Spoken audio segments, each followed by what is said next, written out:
മനുഷ്യ മനസ്സിനെ മരവിപ്പിക്കുന്ന ഒരു റിയൽ ക്രൈമിലേക്കാണ് ഇന്ന് മിസ്ഡ് സ്റ്റോറി കൂട്ടിക്കൊണ്ടുപോകുന്നത്. 2011 നവംബർ 2 റഷ്യൻ ചരിത്രകാരനും ഭാഷാശാസ്ത്രജ്ഞനുമായ അനറ്റോലി യൂറിയേവിച്ച് മോസ്കിനെ 8 റഷ്യൻ പോലീസ് ഉദ്യോഗസ്ഥർ ചേർന്ന് അവൻ്റെ അപ്പാർട്ട്മെൻറ്റിലേക്ക് നയിക്കുന്നു.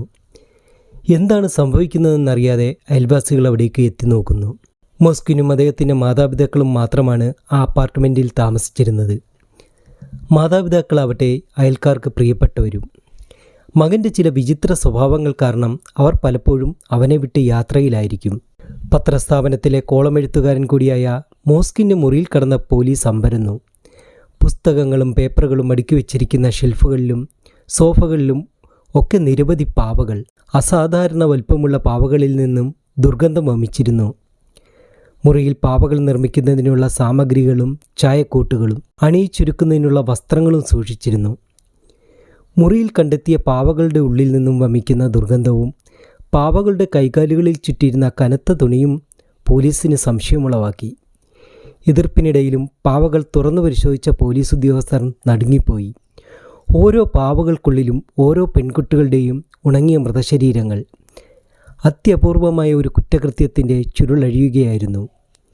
29 പെൺകുട്ടികളെ പാവകളാക്കിയ കുറ്റവാളിക്ക് കോടതി കടുത്ത ശിക്ഷയൊന്നും നൽകിയില്ല എന്ന് മാത്രമല്ല, പെൺകുട്ടികളുടെ മാതാപിതാക്കൾ കോടതി വിധിക്കെതിരെ മേൽക്കോടതിയിൽ ഹർജി നൽകിയുമില്ല. കേട്ടതൽപ്പം വിചിത്രമായി തോന്നുന്നുണ്ട് അല്ലേ? റഷ്യയെ പിടിച്ചുകുലുക്കിയ ഡോൾമേക്കർ കുറ്റകൃത്യത്തിൻ്റെ വിശദാംശങ്ങളിലേക്ക് കടക്കും മുൻപ് ദയവായി ചാനൽ സബ്സ്ക്രൈബ് ചെയ്തിട്ടുണ്ട് എന്നൊന്ന് ശ്രദ്ധിക്കുക.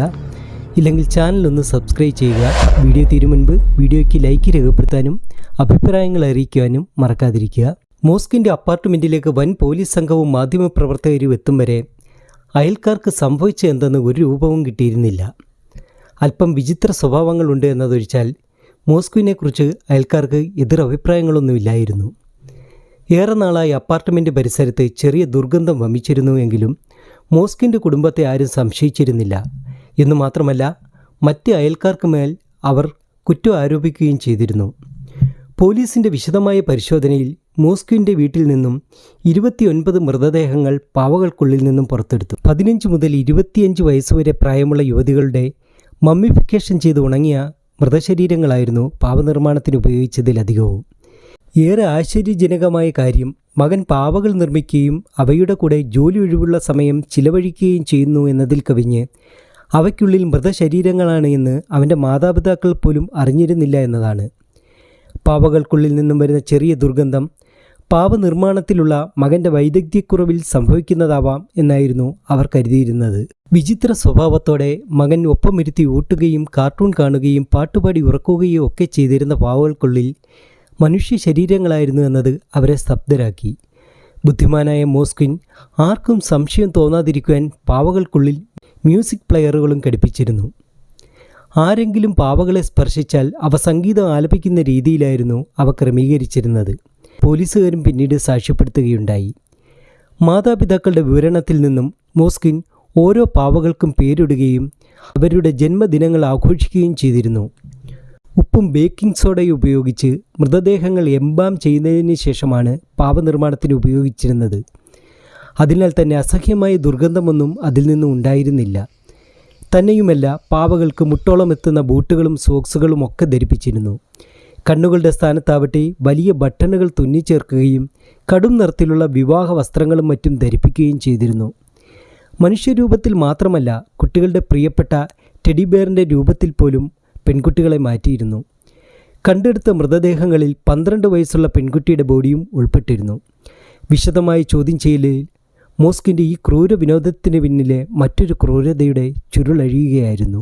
അനറ്റോളി മോസ്കിന് 13 വയസ്സുള്ളപ്പോൾ, അതായത് 1979 അവൻ്റെ ജീവിതത്തെ തന്നെ മാറ്റിമറിച്ച വിചിത്രമായ ഒരു അനുഭവം അവനുണ്ടായി. അവൻ പഠിച്ചിരുന്ന നിസ്നിയിലെ സ്കൂളിൽ നിന്നും വീട്ടിലേക്ക് പോരും വഴി ഒരു ശ്മശാനത്തിനരികിലൂടെ കടന്നു പോകുവാനിടയായി. അപ്പോൾ ശ്മശാനത്തിൽ നിന്ന് വിചിത്രമായ ഒരു ശവസംസ്കാര ചടങ്ങ് നടക്കുന്നത് അവൻ്റെ കണ്ണിൽപ്പെട്ടു. കുറേ ആളുകൾ നീളമുള്ള കറുത്ത കുപ്പായം ധരിച്ച് ഒരു ശവപ്പെട്ടിക്ക് ചുറ്റും നിന്ന് എന്തൊക്കെയോ മന്ത്രങ്ങൾ ഉച്ചരിക്കുന്നത് അവൻ്റെ ശ്രദ്ധയിൽപ്പെട്ടു. കൗതുകത്തോടെ ആൾക്കൂട്ടത്തിനിടയിലൂടെ നുഴഞ്ഞു നോക്കിയ അവൻ 11 വയസ്സുള്ള ഒരു പെൺകുട്ടിയുടെ മൃതദേഹം ഒരു പെട്ടിയിൽ കിടത്തിയിരിക്കുന്നത് കണ്ടു. ഭയത്തോടെ പിന്തിരിയാൻ നോക്കിയ അവനെ കുറേ പുരുഷന്മാർ കടന്നുപിടിച്ചു. ബലമായി ശവപ്പെട്ടിക്കടുത്തേക്ക് വലിച്ചെടുപ്പിച്ചു. എന്നിട്ട് പെട്ടിയിൽ കിടന്ന മൃതദേഹത്തിൻ്റെ നെറ്റിയിൽ അമർത്തി ചുംബിക്കുവാൻ ആവശ്യപ്പെട്ടു. നടുങ്ങിപ്പോയ അവൻ അർപ്പോടുകൂടി കുതറി മാറാൻ ശ്രമിച്ചുവെങ്കിലും പരാജയപ്പെട്ടു. അവർ അവൻ്റെ മുഖം ബലമായി പെൺകുട്ടിയുടെ നെറ്റിയിലേക്ക് ചേർത്തു ഉറക്ക മന്ത്രങ്ങൾ ചൊല്ലി. വർഷങ്ങൾക്ക് ശേഷം മോസ്കിൻ ഈ സംഭവത്തെക്കുറിച്ച് ഇങ്ങനെ ലേഖനം എഴുതി: ഞാൻ ഒരിക്കലവളെ ചുംബിച്ചു, പിന്നെ വീണ്ടും, പിന്നെയും. സംഭവത്തിന് സാക്ഷിയായി കരഞ്ഞുകൊണ്ടിരുന്ന പെൺകുട്ടിയുടെ അമ്മ അവനെക്കൊണ്ടൊരു വിവാഹമോതിരം പെൺകുട്ടിയെ ധരിപ്പിച്ചു. ഒരെണ്ണം അവൻ്റെ വിരലിലുമിട്ടു. പ്രതീകാത്മകമായി അവരുടെ വിവാഹം നടന്നതായി പ്രഖ്യാപിച്ചു. നതാഷ പെട്രോവ എന്നായിരുന്നു മരണപ്പെട്ട ആ പെൺകുട്ടിയുടെ പേര്. ആ സംഭവത്തിന് ശേഷം ഏറെ നാൾ മോസ്കിന് ഉറക്കം നഷ്ടപ്പെട്ടു. ആ സംഭവം അവൻ്റെ മനസ്സിനെ അപകടകരമായി ബാധിച്ചിരുന്നു. ആ പെൺകുട്ടിയെ എങ്ങനെയെങ്കിലും ജീവിതത്തിലേക്ക് തിരികെ കൊണ്ടുവരണം എന്നവൻ തീരുമാനിച്ചു. പിന്നീടുള്ള ദിനരാത്രങ്ങളിൽ അവൻ്റെ ചിന്തയിൽ ആ ഒരു ലക്ഷ്യമായിരുന്നു. കാലം കടന്നു പോകവേ അവൻ മോസ്കോ യൂണിവേഴ്സിറ്റിയിൽ നിന്നും ഫിലോസഫിയിൽ ബിരുദം നേടി. ഏകാന്തമായ തൻ്റെ ജീവിതത്തിലേക്ക് പുതിയൊരു പെൺകുട്ടി കടന്നു വരുന്നതിന് അവന് താല്പര്യമില്ലായിരുന്നു. അതിനാൽ മുൻപുണ്ടായിരുന്ന പുകവലിയും മദ്യപാനവും ഉപേക്ഷിച്ച് അവൻ മാതാപിതാക്കൾക്കൊപ്പം കഴിയുവാൻ തീരുമാനിച്ചു. എങ്കിലും ബാല്യത്തിലുണ്ടായ അനുഭവം അവൻ്റെ മനോനിലയിൽ കാര്യമായ മാറ്റങ്ങൾ വരുത്തിയിരുന്നു. കിട്ടുന്ന സമയത്തൊക്കെ അവൻ സെമിത്തേരികൾ തേടി അലഞ്ഞു നടക്കാൻ തുടങ്ങി. റഷ്യയിലുടനീളം യാത്രകൾ ചെയ്തു. 13 ഭാഷകളിൽ പ്രാവീണ്യം നേടി. മരിച്ചവരെക്കുറിച്ചും മരണപ്പെട്ട പ്രശസ്തരെക്കുറിച്ചും വാർത്തകളും ചരമ അറിയിപ്പുകളും പ്രസിദ്ധീകരിക്കുന്ന ആഴ്ചപ്പതിപ്പായ നെക്രോളജീസിൽ മോസ്കിൻ കുറിപ്പുകൾ എഴുതാൻ തുടങ്ങി. വിവരശേഖരണമെന്ന പേരിൽ അയാൾ അസംഖ്യം സെമിത്തേരികൾ സന്ദർശിച്ചു. അവൻ തന്നെ ഒരു നെക്രോളജിസ്റ്റായി മറ്റുള്ളവർക്ക് പരിചയപ്പെടുത്തി തുടങ്ങി. അതിനിടയിൽ ചരിത്രകാരൻ, ഭാഷാ പണ്ഡിതൻ, ശാസ്ത്രജ്ഞൻ, പത്രപ്രവർത്തകൻ എന്ന നിലകളിലൊക്കെ മോസ്കിൻ അറിയപ്പെട്ടു തുടങ്ങി. അസാധാരണ സമയങ്ങളിൽ സെമിത്തേരികളിൽ സംശയകരമായി കണ്ടതിനെ തുടർന്ന് മോസ്കിനെ പലതവണ പോലീസ് പിടികൂടി. എങ്കിലും അദ്ദേഹത്തിൻ്റെ വിദ്യാഭ്യാസവും ജോലിയുടെ സ്വഭാവവും മനസ്സിലാക്കിയതിനെ തുടർന്ന് അവർ പിന്നീട് അദ്ദേഹത്തെ ശല്യം ചെയ്തതേയില്ല. സെമിത്തേരികളിൽ അലഞ്ഞു നടക്കുമ്പോഴും മോസ്കിന് ഒരു ലക്ഷ്യമുണ്ടായിരുന്നു: മരണപ്പെടുന്ന പെൺകുട്ടികളെ തിരികെ എത്തിക്കണം. ആത്മാവിനെക്കുറിച്ചും മരിച്ചവരുടെ ആത്മാക്കളുമായി സംവദിക്കുന്ന ആചാരങ്ങളെക്കുറിച്ചുമൊക്കെ അയാൾ ഗവേഷണം നടത്തുവാൻ തുടങ്ങി. പോലീസ് മോസ്കിൻ്റെ അപ്പാർട്ട്മെൻറ്റിൽ എത്തുമ്പോൾ ഇതുമായി ബന്ധപ്പെട്ട 6000-ലധികം പുസ്തകങ്ങളുള്ള ഒരു സ്വകാര്യ ലൈബ്രറി അവിടെ കണ്ടെത്തിയിരുന്നു. മോസ്കിൻ കെൽറ്റിക് സ്റ്റഡിയിൽ ബിരുദം നേടുകയും ആത്മാക്കളുമായി സംവദിക്കുന്ന ട്രൂയിഡ് സമ്പ്രദായത്തെക്കുറിച്ച് പഠിക്കുകയും ചെയ്തു. ട്രൂയിഡ് സമ്പ്രദായത്തിൽ ആത്മാക്കളുമായി സംവദിക്കുന്നത് മരണപ്പെട്ടവരുടെ കൂടെ ശവക്കുഴികളിൽ കിടന്നായിരുന്നു. പ്രദേശവാസികളായ സൈബീരിയക്കാരുടെ ഇടയിലും ഈ രീതി നിലനിന്നിരുന്നുവെന്ന് മോസ്കിൻ കണ്ടെത്തി. അതോടുകൂടി ആരും ഭയത്തോടും അറപ്പോടും കൂടി കാണുന്ന വിചിത്രമായ ഈ ആചാരത്തിൻ്റെ ഭാഗമായി അവന് ശവക്കുഴികളിൽ ഉറങ്ങാൻ തുടങ്ങി. മോസ്കിൻ്റെ മൊഴിപ്രകാരം 20 വർഷത്തോളം അയാൾ ഇതിൻ്റെ ഭാഗമായിരുന്നു. എന്നാൽ പ്രായമേറിയതോടെ ശവക്കുഴികളിലുള്ള ഉറക്കം അവന് പ്രയാസമായി മാറി. ശാരീരിക ബുദ്ധിമുട്ടുകൾ ഏറിയതോടെ മൃതദേഹങ്ങൾ വീട്ടിലെത്തിച്ചാൽ എന്ത് എന്നായി മോസ്കിൻ്റെ ചിന്ത. മാതാപിതാക്കൾ ഏറെ ദിവസവും യാത്രയിലായതിനാൽ സ്വസ്ഥമായ ചുറ്റുപാടിൽ ആത്മാക്കൾ കൂടുതൽ സംവദിക്കാൻ കഴിയുമെന്ന് അവൻ വിശ്വസിച്ചു. ശവക്കുഴികളിൽ നിന്നും മൃതശരീരങ്ങൾ മാന്തിയെടുത്ത് ഉണക്കി സൂക്ഷിക്കുവാൻ അവൻ തീരുമാനിച്ചു. ഇതിനായി ഉപ്പും ബേക്കിംഗ് സോഡയും ഉപയോഗിച്ച് മൃതദേഹങ്ങൾ മമ്മിഫിക്കേഷൻ നടത്തുന്ന വിധം അവൻ പഠിച്ചെടുത്തു.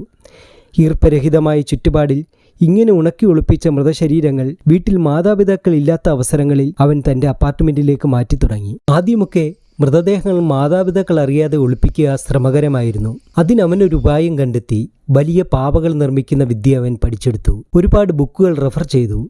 മോസ്കിൻ്റെ സിദ്ധാന്തപ്രകാരം ജീർണിച്ചതും വൃത്തികെട്ടതുമായ ശരീരത്തിൽ ആത്മാക്കൾ സന്തോഷം അനുഭവിക്കുന്നില്ല. ആയതിനാൽ അവൻ വീട്ടിലെത്തിച്ച ഉണങ്ങിയ മൃതശരീരത്തിൻ്റെ അറകളിൽ പഞ്ഞിയും തുണിയുമൊക്കെ കുത്തി നിറച്ച് ശരീരത്തിൻ്റെ ആകൃതി നഷ്ടപ്പെടാതെ സൂക്ഷിച്ചു.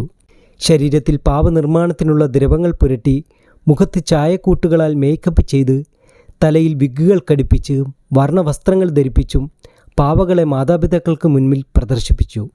അവർക്ക് സംശയം തോന്നിയില്ല എന്നത് മോസ്കിന് ഇരട്ടി ധൈര്യം പകർന്നു. മോസ്കിൻ കൂടുതലും മോഷ്ടിച്ചിരുന്നത് 15-നും 25-നും ഇടയിൽ പ്രായമുള്ള പെൺകുട്ടികളുടെ മൃതദേഹങ്ങളായിരുന്നു. റഷ്യയിലെ നിസ്നി നോവ്ഗോറോഡിലും പരിസരത്തുമുള്ള നിരവധി ശവക്കുഴികൾ ആരോ തുറക്കുന്നതായും മൃതദേഹങ്ങൾ നഷ്ടപ്പെടുന്നതായും പോലീസിന് പരാതി ലഭിച്ചിരുന്നു. അന്വേഷണത്തിന്റെ തുടക്കം മുതലേ ചില തീവ്രവാദ സംഘടനകളായിരുന്നു സംശയനിഴലിൽ ഉണ്ടായിരുന്നത്. 2 വർഷത്തോളം പരിചയസമ്പന്നരായ പോലീസ് ഉദ്യോഗസ്ഥരും ഫോറൻസിക് വിദഗ്ധരും തുടർച്ചയായി അന്വേഷിച്ചിട്ടും ഒരു തുമ്പും കണ്ടെത്താൻ കഴിഞ്ഞിരുന്നില്ല. അന്വേഷണത്തിനിടയിൽ ആകസ്മികമായാണ് മോസ്കിൻ ശ്മശാനത്തിൽ വെച്ച് പോലീസ് വലയിലാകുന്നത്. അതുവരെ സംശയിക്കപ്പെട്ടവരുടെ ലിസ്റ്റിൽ പോലും ആ സെമിത്തേരി പഠന വിദഗ്ധന്റെ പേര് കടന്നു വന്നില്ല എന്നത് അതിശയകരമായിരുന്നു. താൻ ചെയ്യുന്നത് പൂർണ്ണമായും ശരിയാണ് എന്ന ചിന്ത മോസ്കിന് ഇല്ലായിരുന്നു. എന്നാൽ കുട്ടികൾ തങ്ങളെ രക്ഷിക്കുവാനായി കരയുമ്പോൾ തനിക്ക് മറ്റ് നിയമങ്ങളൊന്നും ബാധകമല്ല എന്ന് പിന്നീട് ഇതിനെക്കുറിച്ച് മോസ്കിൻ പറഞ്ഞു. മോസ്കിൻ ഇതിനിടയിൽ ഒരു പെൺകുട്ടിയെ ദത്തെടുക്കുവാൻ ശ്രമിച്ചിരുന്നു. മകന്റെ വിചിത്രമായ പെരുമാറ്റത്തിൽ മാറ്റമുണ്ടാകുമെന്ന് കരുതി മാതാപിതാക്കളും ഇതിനെ പിന്തുണച്ചു. എന്നാൽ കുട്ടിയെ ദത്തെടുത്തു വളർത്താൻ മോസ്കിന്റെ പരിതസ്ഥിതിയിൽ കഴിയില്ല എന്ന് അധികൃതർ വിധിച്ചതോടുകൂടി അയാൾ കടുത്ത നിരാശയിലായിരുന്നു. നിർഭാഗ്യവശാൽ മോസ്കിന്റെ വീട്ടിൽ കണ്ടെത്തിയ പാവകൾക്കുള്ളിൽ 12 വയസ്സുള്ള ആ പെൺകുട്ടിയുടെ മൃതദേഹവും ഉണ്ടായിരുന്നു. 2005-2007 കാലഘട്ടത്തിൽ നിസ്നി നോവ്ഗോറോഡിൽ മാത്രം മോസ്കിൻ 752 സെമിത്തേരികൾ സന്ദർശിച്ചിരുന്നു. 150-ൽ പരം സെമിത്തേരികൾ അയാൾ കുഴിച്ചിരുന്നതായും കണ്ടെത്തി. അവയിൽ തനിക്ക് ഏറെ പ്രിയപ്പെട്ടവരുടെ മൃതദേഹങ്ങൾ സ്വന്തം ഗാരേജിലേക്ക് മാറ്റി. മറ്റൊരു കാര്യം, കുട്ടികളുടെ ആത്മാക്കൾ ഏതെങ്കിലും അവനോട് കലഹിച്ചാൽ അവന് ദേഷ്യം വരികയും അവരെ തിരികെ എടുത്ത കുഴികളിൽ മൂടുകയും ചെയ്തിരുന്നു എന്നതാണ്. സെമിത്തേരിയിൽ നിന്നുള്ള ഫോട്ടോകളും ഫലകങ്ങളും മോസ്കിന്റെ വീട്ടിൽ നിന്ന് ലഭിച്ചത് മൃതദേഹങ്ങൾ ഐഡന്റിഫൈ ചെയ്യുവാൻ പോലീസിനെ സഹായിച്ചു. റഷ്യൻ നിയമം ആർട്ടിക്കിൾ 244 പ്രകാരം ശവക്കുഴികളും മൃതദേഹങ്ങളും അശുദ്ധമാക്കുന്നത് 5 വർഷം വരെ തടവ് ലഭിക്കാവുന്ന കുറ്റകൃത്യമാണ്. എന്നാൽ പോലീസിന്റെ റിപ്പോർട്ട് പ്രകാരം മോസ്കിൻ ഒരിക്കലും മൃതദേഹത്തോട് അനാദരവ് കാട്ടുകയോ ലൈംഗിക വൈകൃതങ്ങൾ പ്രകടിപ്പിക്കുകയോ ചെയ്തിട്ടില്ലായിരുന്നു.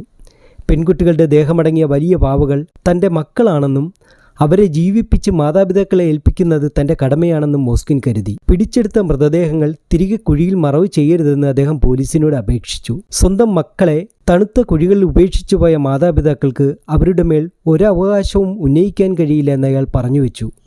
പെൺകുട്ടികളുടെ മാതാപിതാക്കളോട് മാപ്പ് പറയുവാനും അദ്ദേഹം വിസമ്മതിച്ചു. പോലീസ് മോസ്കിനെ കോടതിയിൽ ഹാജരാക്കിയപ്പോൾ 44 ശവകുടീരങ്ങൾ താൻ കുഴിച്ചതായി മോസ്കിൻ ഏറ്റുപറഞ്ഞു. കോടതി മോസ്കിനെ രോഗനിർണയത്തിനായി മാനസിക ആരോഗ്യ ആശുപത്രിയിലേക്ക് അയച്ചു. അവിടെ നടന്ന പരിശോധനയിൽ മോസ്കിന് സ്കീസോഫ്രീനിയ എന്ന മാനസിക രോഗം സ്ഥിരീകരിച്ചു. അവിടുത്തെ ചികിത്സയ്ക്ക് ശേഷം 2020 ഹിയറിംഗിൽ തൻ്റെ പ്രായമായ അമ്മയെ പരിചരിക്കുവാനായി തന്നെ വിട്ടയക്കണമെന്ന് മോസ്കിൻ കോടതിയോട് അഭ്യർത്ഥിച്ചു. അദ്ദേഹത്തിൻ്റെ കേൾവിശേഷിയിൽ തകരാറ് കണ്ടെത്തിയതിനെ തുടർന്ന് മോസ്കിനെ വീണ്ടും മാനസിക രോഗ വാർഡിലേക്ക് മാറ്റി. വാർത്തകളിൽ നിറഞ്ഞ മോസ്കിന് വൻ ആരാധക സംഘവും ഉണ്ടായി. ഗ്രച്ചൻ ടെൻഡർ ഓൺലൈനിൽ ഫ്രീ അനറ്റോലി മോസ്കിൻ എന്ന പേരിൽ മോസ്കിൻ്റെ ആരാധകർ ക്യാമ്പയിൻ സംഘടിപ്പിക്കുകയും അന്നത്തെ അമേരിക്കൻ പ്രസിഡന്റ് ഡൊണാൾഡ് ട്രംപിന് മോസ്കിനെ മോചിപ്പിക്കുവാൻ അപേക്ഷ സമർപ്പിക്കുകയും ചെയ്തു. മരിച്ച കുട്ടികളോട് വളരെയധികം സ്നേഹം കാട്ടി പരിചരിച്ച മോസ്കിനെ അന്യായമായി തടവിലാക്കി പീഡിപ്പിക്കുന്നുവെന്നും ഈ അനീതിയിൽ നിന്നും അദ്ദേഹത്തെ രക്ഷിക്കണമെന്നുമാണ് അപേക്ഷയിലുണ്ടായിരുന്നത്. പിന്നീട് മോസ്കിന് എന്ത് സംഭവിച്ചു എന്നതിൽ വ്യക്തമായ റിപ്പോർട്ട് പുറത്തു വന്നിട്ടില്ല. 2020 54-ാം വയസ്സിൽ മോസ്കിൻ ജയിലിൽ മരിച്ചു എന്ന് ചില റിപ്പോർട്ടുകൾ പറയുന്നു. ഇന്നും റഷ്യയിലെ നിസ്നി നിവാസികൾ മരണപ്പെട്ട പെൺകുട്ടികളെ അടക്കുമ്പോൾ ഉൾക്കിടിലത്തോടുകൂടി മോസ്കിനെ സ്മരിക്കാറുണ്ട് എന്ന് സാക്ഷ്യപ്പെടുത്തുന്നു. വീഡിയോ ഇഷ്ടമായെങ്കിൽ ലൈക്ക് രേഖപ്പെടുത്താൻ മറക്കരുതേ. പുതിയൊരു വീഡിയോയുമായി വീണ്ടും കാണാം.